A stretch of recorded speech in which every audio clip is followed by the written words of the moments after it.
because the holding is hard, is it? Yeah, but that's okay. Well, it's worth trying, because this is where the different techniques are important to produce different things. Yeah, I can't do it that way. Obviously, I've got to find another way to do it. Yeah. Archaeologists are rediscovering the art of flint knapping, ancient stoneworking techniques used by prehistoric men. I think it's really important to get people doing these things together to really, working together in a week or two, we come up with a consensus, I'm sure, of what was probably a reasonably good way to do it, or the most efficient.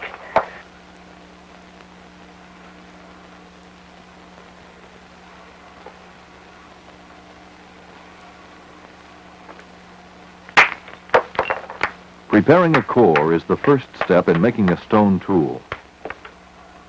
This piece of stone is called a core because the weathered and flawed surface has been broken away. The archaeologist is knocking off more flakes from the core with a hammerstone.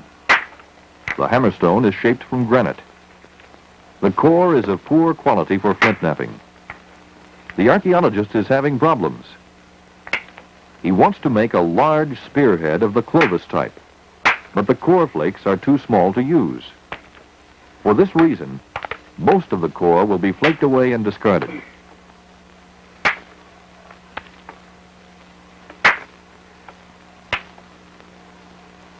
At this stage, he is roughing out a blank. The blank must be the approximate size and shape of the Clovis type spearhead.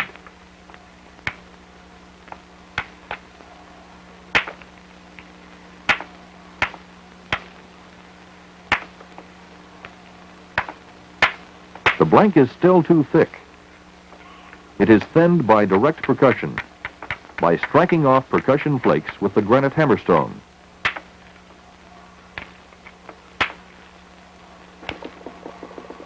Archaeological sites of prehistoric men often contain thousands of discarded chips and flakes.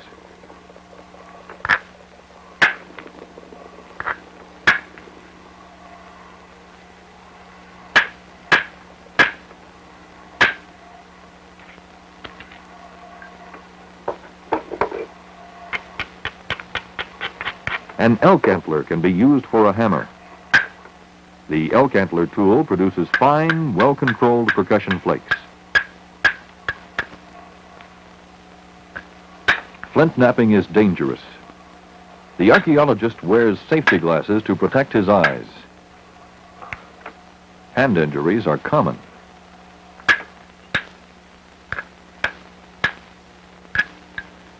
Through flint knapping, archaeologists are relearning ancient skills. Man's ancestors in Asia and Africa first learned to make stone tools some 2 million years ago. Man's early tool-making traditions produced crudely shaped chopping and cutting tools.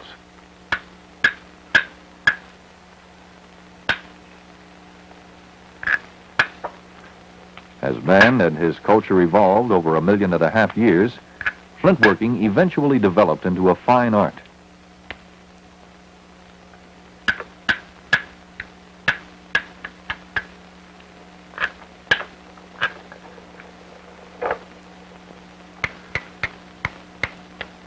The large granite hammerstone is no longer being used. A rounded piece of sandstone strikes off small, well-controlled flakes. The same sandstone tool is used to grind the edge of the spearhead during flaking. The flint knapper is having a problem thinning the poor quality chert to its final form. It is struck and struck again. The spearhead breaks and is thrown away.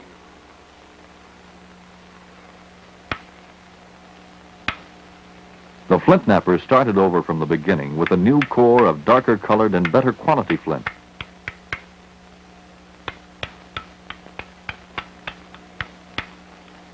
Prehistoric men often traded for fine quality flint and chert found hundreds of miles from their villages.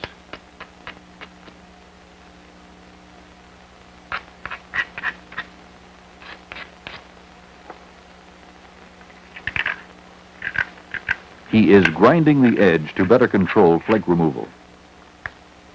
Using a blunt antler tine, the base is thinned and shaped by pressing off tiny flakes.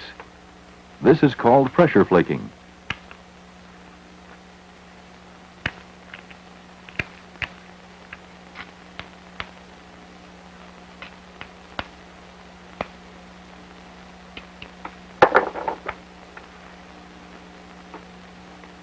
More pressure flaking is needed to prepare a striking platform. He will need to strike off a large flake from both sides of the base to duplicate a Clovis point.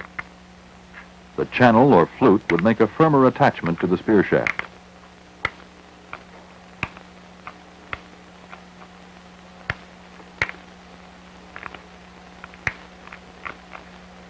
He will strike off the base flake.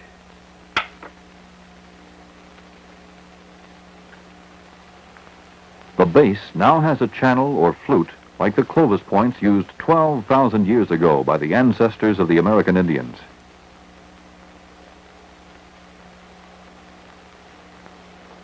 Ancient Clovis points had dulled sides to prevent chafing and cutting of rawhide lashing. He is dulling the razor-sharp base and sides.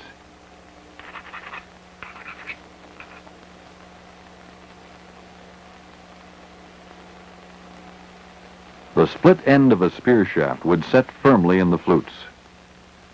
The specimen is a Folsom point, with a longer flute than is commonly found on the Clovis point.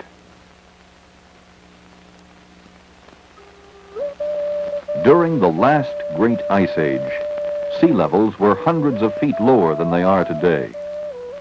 Asia was connected by land to Alaska, a land bridge, a migration route into the New World. The peoples who crossed this land bridge into North America are termed Paleo-Indians, meaning old or ancient. Some archaeologists believe the Paleo-Indians first arrived more than 25,000 years ago, following game trails of the animals they hunted.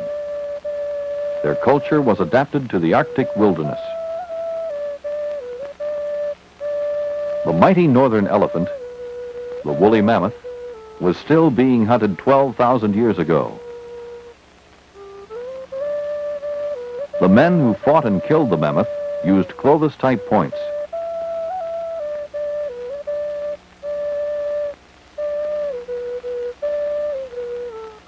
The North American camel and the North American horse were sometimes hunted with Clovis points. The climate became warmer after the Ice Age. Conditions of life changed. In North America, the woolly mammoth, horse, camel, and other animals became extinct. Bison multiplied. Big game hunters continued to live well.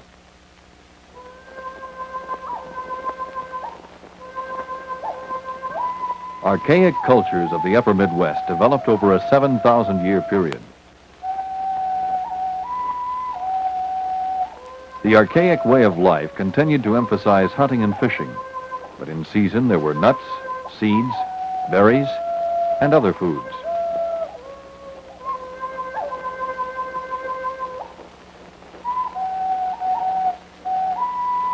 Archaic period hunters began using the bow and arrow.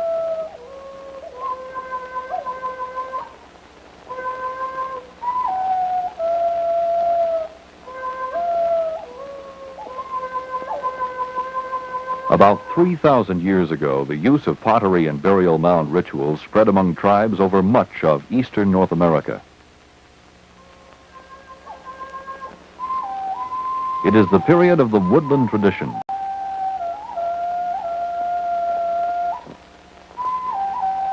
The greatest of the woodland religious cults is termed Hopewell. In some areas, they built log tombs. Log tombs are one variety of complex Hopewell ritual.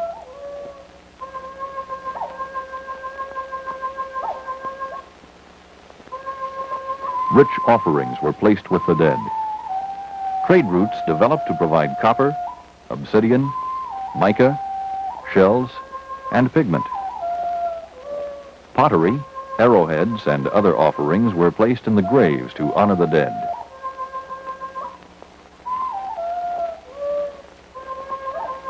When Hopewell ritual declined, other religious rites took its place. Along the upper Mississippi Valley and eastward, tribes began building mounds in the shape of animals. These are called effigy mounds. Some bear-shaped mounds measure 80 feet across.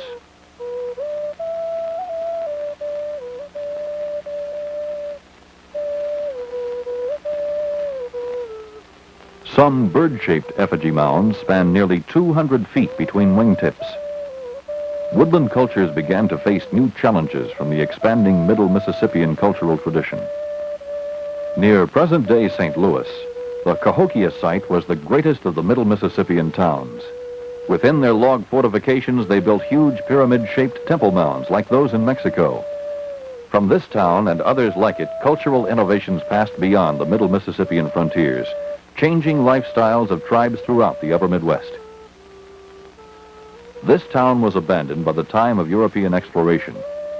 No one knows why. The Oneota tradition developed on the northern frontiers of Mississippian culture.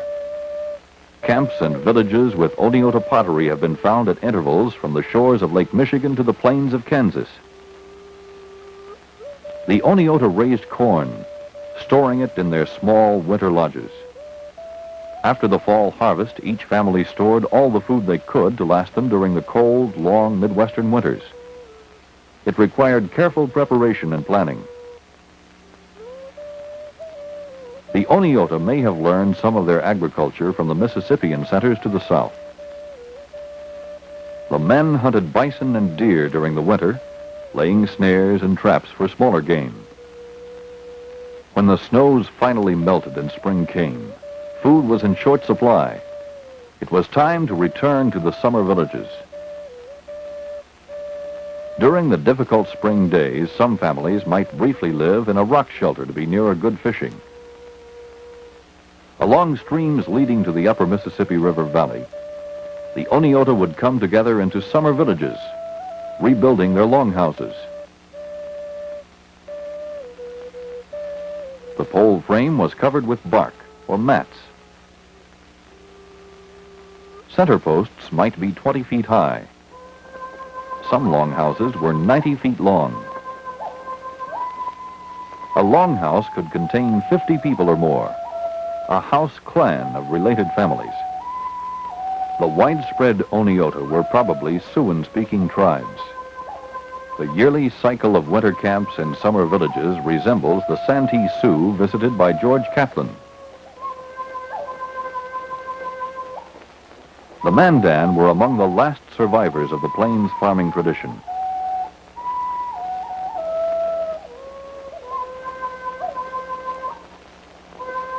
In prehistoric times, agricultural communities flourished over a wide area on the northern plains, along the Middle Missouri River and its tributary streams in what is now Nebraska, Iowa, and the Dakotas. The plains farmers often fortified their villages. Mill Creek culture developed in northwest Iowa. It may have spanned 6 centuries, from about 900 to 1500 AD. Mill Creek villages were part of the broader plains farming tradition. A ditch and log stockade protected the typical Mill Creek village of earth lodges. Mill Creek earth lodges were roofed with mats and covered with earth.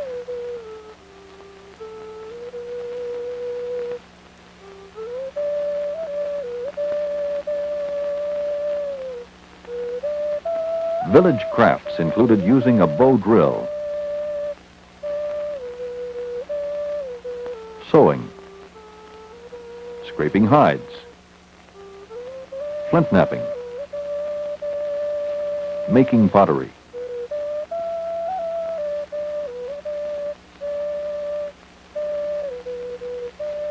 The buffalo dance was part of the widespread ritual among plains tribes. Paleo-Indians originally came from Asia. Over thousands of years, the Archaic and then the woodland traditions developed. Influences from Middle Mississippian towns changed tribal society in much of the upper Midwest. In many areas, cultures like Oneota and Mill Creek replaced the woodland tradition.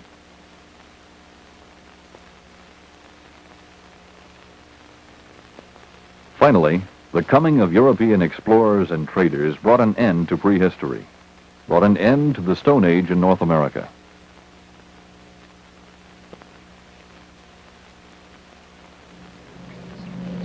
Today, our civilization is changing the face of the landscape, endangering historic and prehistoric places of the past.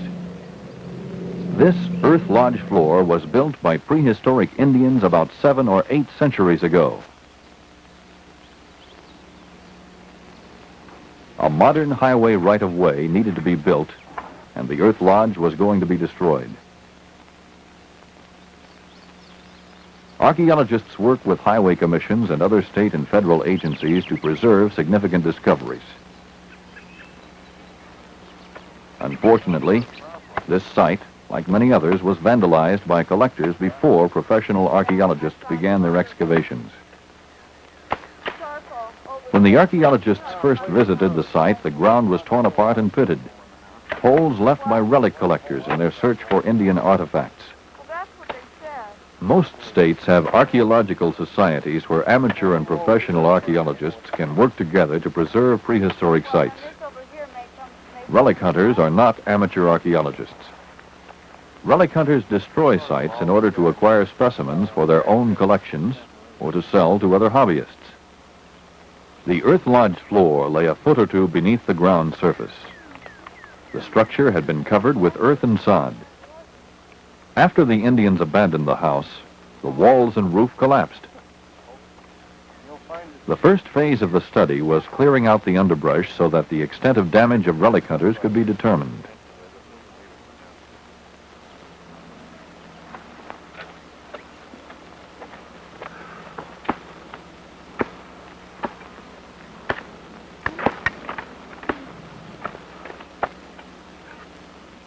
A soil probe tested the central fire hearth of the earth lodge to determine if the floor was intact. Pour it out gently. We just hit part of the fire hearth. No, we got it. Oh. There's the disturbed part. Then there's the ashes of the fire pit. There's the burnt soil, and then the undisturbed subsoil below it. East to here. The results of the soil probe were positive. Oh, west to here. The work could continue. Oh, let's change center. Okay, give me straight plumb shot now. Preliminary site mapping was made with a transit before excavation began. Okay, pull your bob out, John, so it's hanging. You're too far west, old buddy. There you go. You're right on the money. Right there? Yeah. Mapping would also be done during and after the excavation. Okay, why don't you got your point. Let's set the flat now, and then we'll go and check it.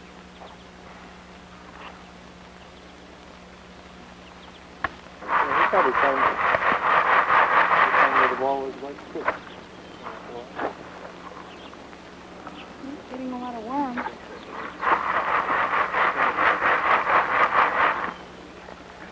All of the disturbed soil above the house floor was screened in order to find broken pottery and other artifacts that the relic hunters had missed.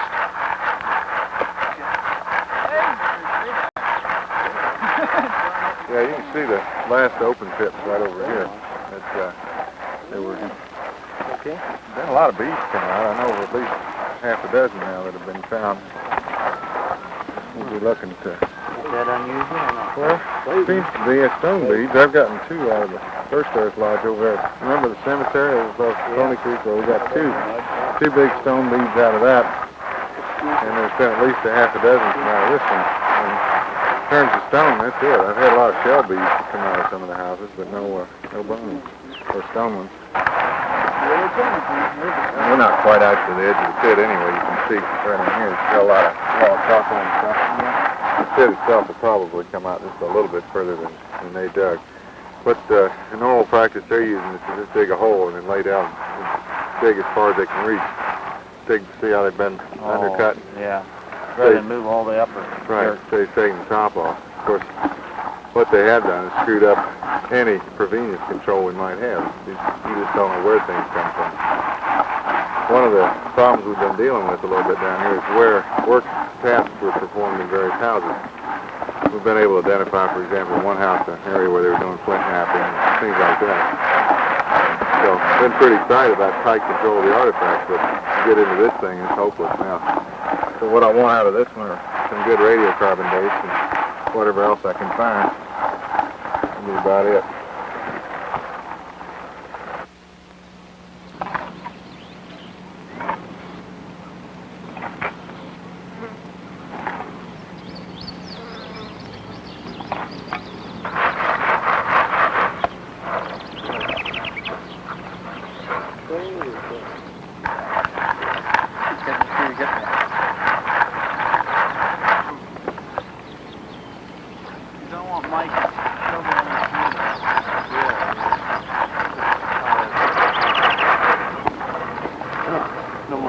You want to dig for a while? Okay. The way the stream is entering, Jeff, you blew it. All right. Don't go down on anything, John. I'm No, just trying no, to, no, just trying to feel it up. just picking the shovel up. Yeah. Don't go down on the hole like he was doing. I just turned it off to make it level. Now,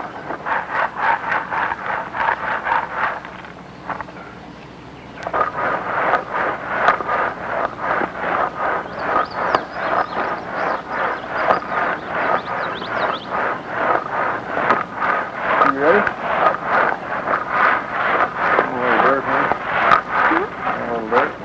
The earth lodge floor was emerging.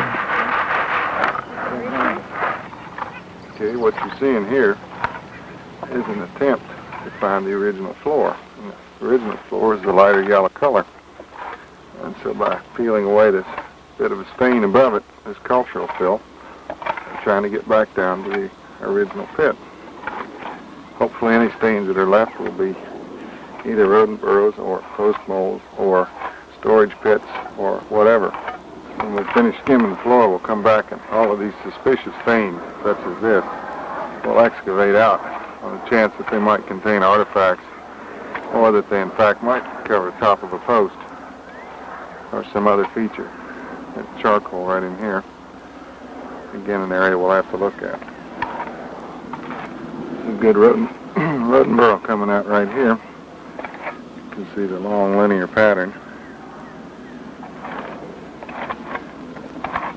Soil is quite attractive to rodents. It's quite rich in minerals, human waste.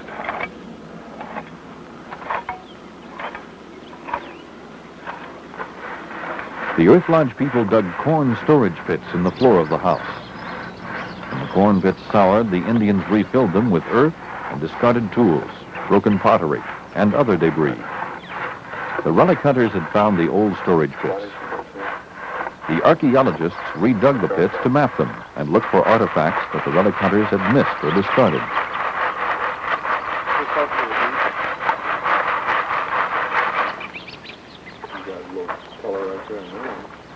Yep. So that means that the wall tree right there.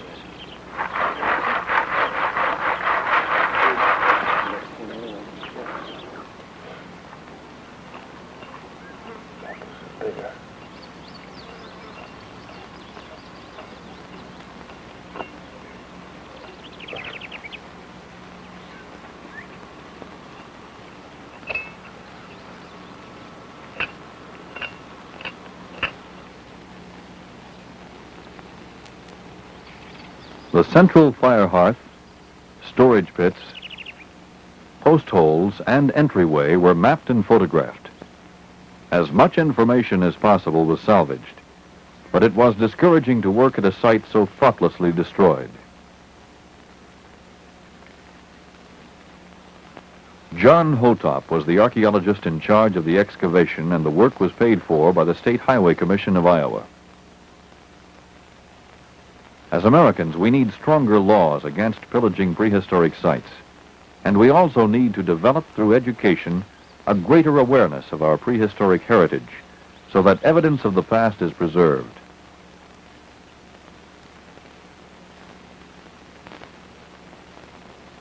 This film was funded by a grant from the National Endowment for the Humanities.